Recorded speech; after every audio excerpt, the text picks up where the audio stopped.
पानी रे पानी तेरा रंग कैसा, जिसमें मिलाओ उसके जैसा। आपने छोटी सी कहावत बचपन में सुनी होगी दोस्तों, पानी में जिसको भी मिला दोगे या जिसमें भी पानी को मिला दोगे उसके जैसा पानी हो जाता है।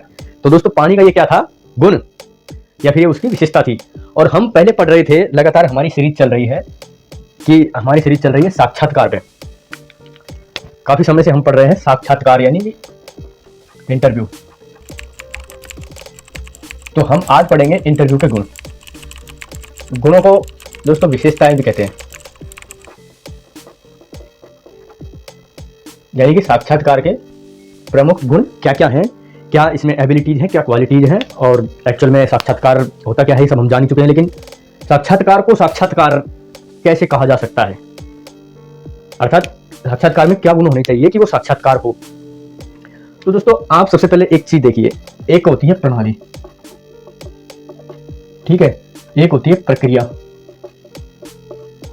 दोनों में अंतर समझ लीजिए आप सर्वप्रथम। तो प्रणाली का मतलब तो होता है एक सिस्टम, जो तरीका होता है, ये काम ये करेगा, ये काम ये करेगा, इसके बाद में ये होगा, इससे पहले ये आएगा। और ये प्रक्रिया होती है जो उस काम को करने का तरीका होता है।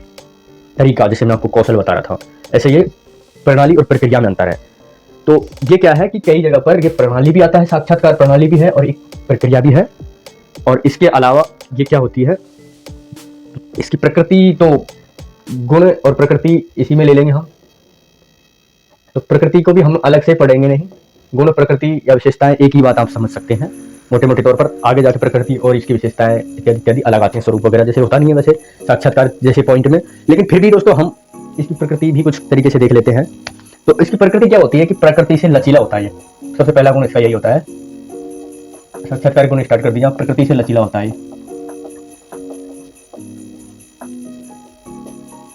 लचीले का मतलब है कि जैसे हमारा संविधान है देश का, उसमें दोनों ही पक्षों पर फैसले आते हैं। तो अगर हम इंटरव्यू देने जाएंगे दोस्तों, हम इंटरव्यू देने जाते हैं तो हम पास भी हो सकते हैं, फेल भी हो सकते हैं।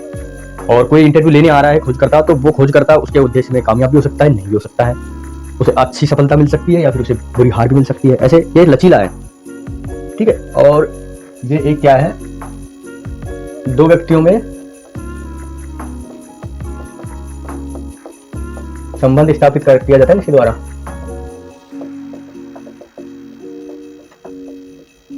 एक माध्यम भी है,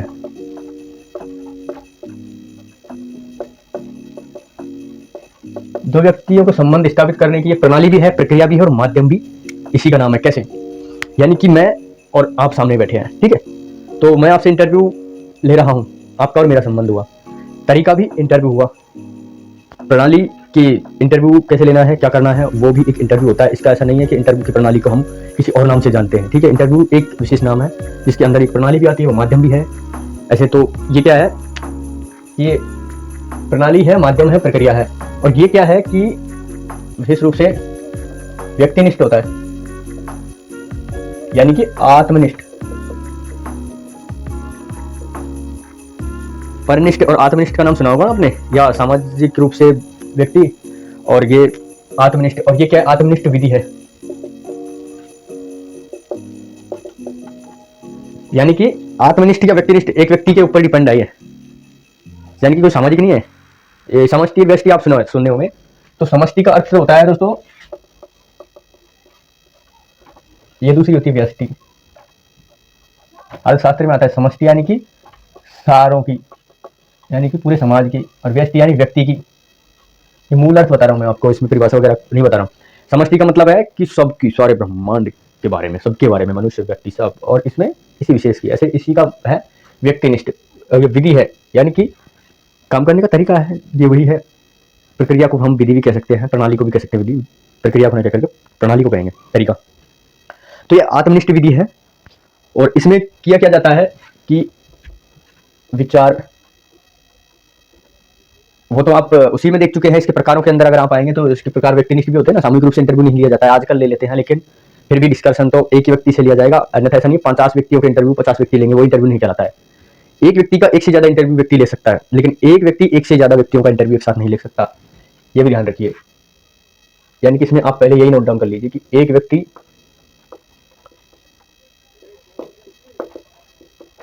अनेकों व्यक्तियों को साक्षात्कार दे सकता है।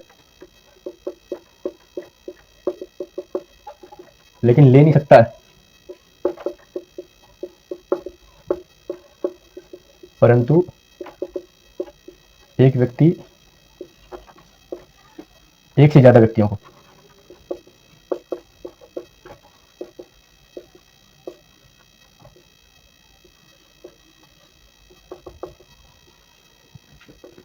यानी कि एक से अधिक व्यक्तियों को साक्षात्कार ले नहीं सकता।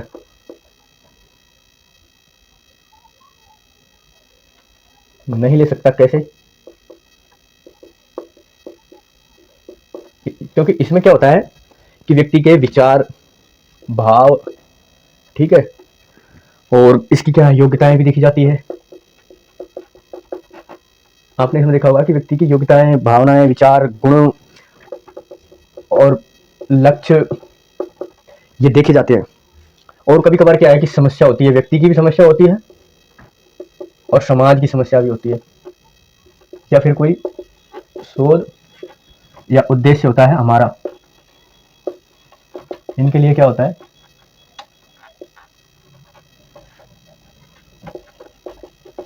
जाना जाता है इसके लिए। यानी इसके द्वारा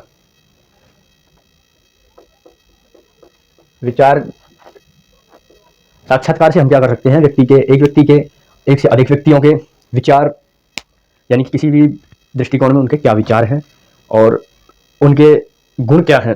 जब हम रोजगार के लिए साक्षात्कार देने जाते हैं तो हमारे गुण देखे जाते हैं, हमारे गुण क्या है, भविष्य के लक्ष्य क्या है, हम कंपनी के लिए क्या काम कर सकते हैं।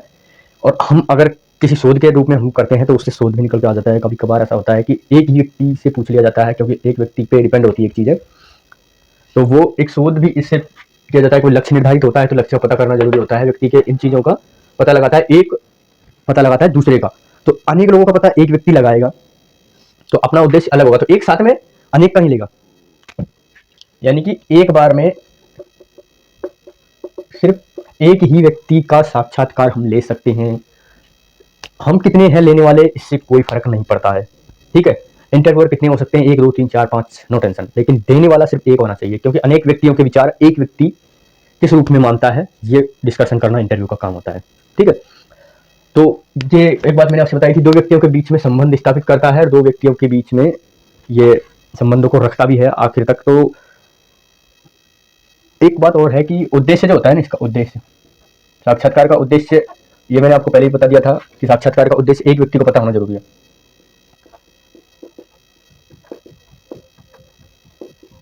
एक ही व्यक्ति को पता होता है। व्यक्ति की जगह हम यहाँ पर पक्ष भी कर सकते हैं, लेने वाला देने वाला 2 पक्ष हो जाते हैं, ठीक है। कभी कभार आजकल ऐसा हो रहा है कि आपको इंटरव्यू लेने से पहले वो बता देंगे कि हमारा मकसद ये है। जैसे कि इसमें भी एक प्रकार मैंने आपको बताया था कि उसमें प्रश्न बना लिए जाते हैं इंटरव्यू के दौरान कि इतना प्रश्न आपके है और इन प्रश्नों को क्रमवाइज पूछेंगे, इसलिए ये ज़्यादातर जगह पे लागू नहीं होता है, कोई कोई जगह पे लागू होता है, इसलिए इसका उद्देश्य, लेकिन एक को पता जरूर होना चाहिए, अन्यथा साक्षात्कार नहीं होगा। ये कहने का मतलब ये है कि एक को पता होता है, क्या आवश्यक रूप से पता जरूर होना है। ये नहीं है कि पता हो, आवश्यक रूप से जरूर होना चाहिए, एक को, दोनों को हो नहीं है कोई फर्क नहीं पड़ता, एक को जरूर होना चाहिए। और इसमें चर्चा क्या होती है, सिर्फ महत्वपूर्ण बात की बिंदुओं पर चर्चा होती है ना। तो इसका क्या होता है, समय फिक्स होता है, व्यक्ति इसमें फिक्स होते हैं, स्थान इसका फिक्स होता है। और मैं आपको एक व्यावसायिक इंटरव्यू के तरीके से बता रहा हूँ, क्योंकि इसके अलावा भी कई इंटरव्यू है जो घूम घूम के भी किए जाते हैं, किसी व्यक्ति से भी किया जाता है और व्यक्ति भी निश्चित नहीं होता है, इसलिए मैं व्यावसायिक इंटरव्यू की सिर्फ विशेषता है कि समय निश्चित होता है, स्थान निश्चित होता है और कईयों में तो प्रश्न भी निश्चित होते हैं, और उद्देश्य तो सब में निश्चित होता है, उद्देश्य सब में तय होता है भैया। इसलिए ये ऐसा है कि जिसमें ज़्यादातर चीज़ें तय हो जाती है, व्यक्ति को एक चर्चा करने के लिए पक्ष विशेष भी मिल जाता है कभी कभार।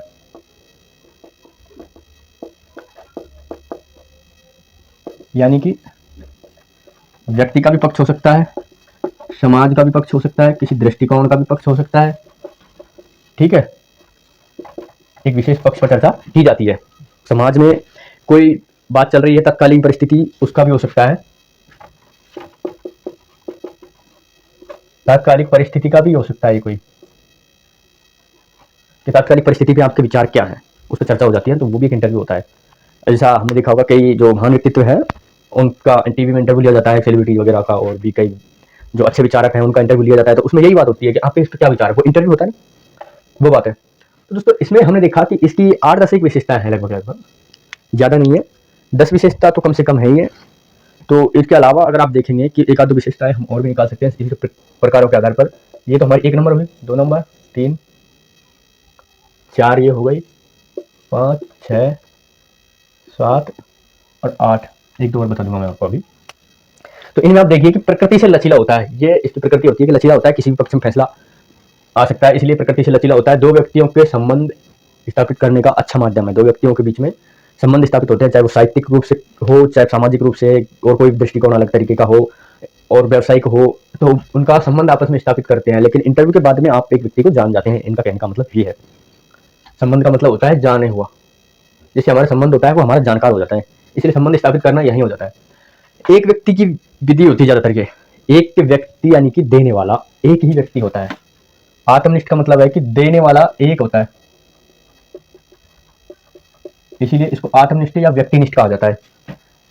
ये इसको एकल व्यक्तिगत प्रणाली भी कह सकते हैं, इसको क्या कह सकते हैं, एकल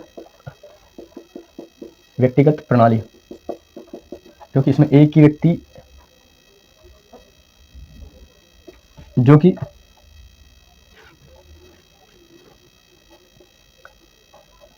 विशिष्ट उद्देश्य से होती है ना।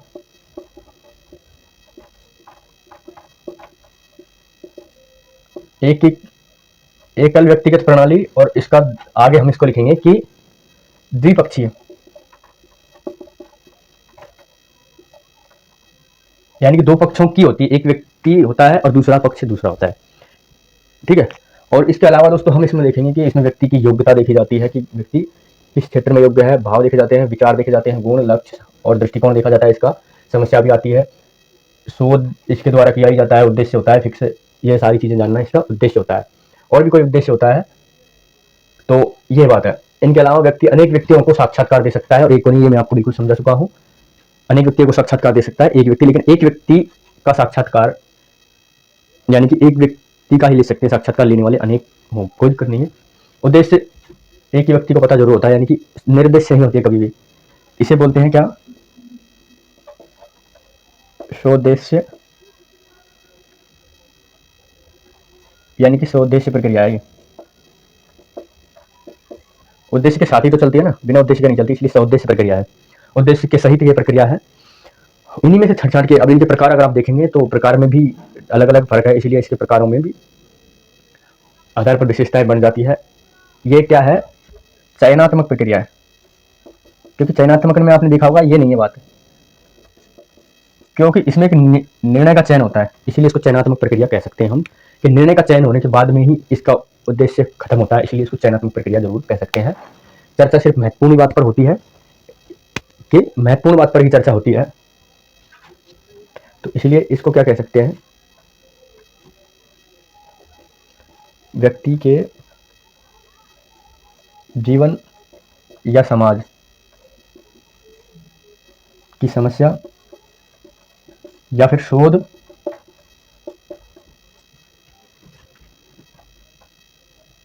के लिए क्या होती है,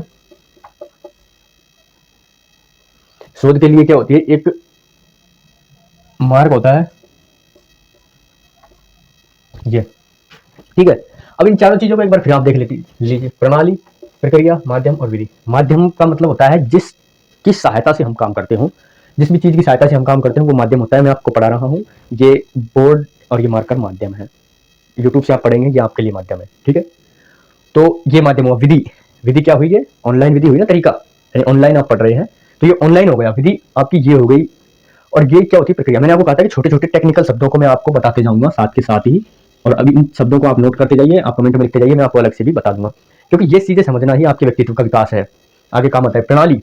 प्रणाली का मतलब होता है एक सिस्टम, एक ढांचा, जैसे हमारा संविधान एक प्रणाली तो है, उसी के आधार पर चलती है चीजें, यानी कि जिसके आधार पर कोई व्यवस्था संचरित होती हो, यानी कि मैं पहले आऊंगा फिर आपको इसका भूमिका बताऊंगा। ये जो हम तरीके से पढ़ रहे हैं ना, साक्षात्कार की भूमिका बड़ी बड़े परिचय पढ़ा, उसके बाद में हमने उसका प्रकार पढ़े, अब विशेषताएं पढ़ रहे हैं, कभी लाभ हानि पढ़ेंगे, कभी और डिस्क्रिमिनेशन पढ़ेंगे, तो इसलिए ये क्या प्रणाली है।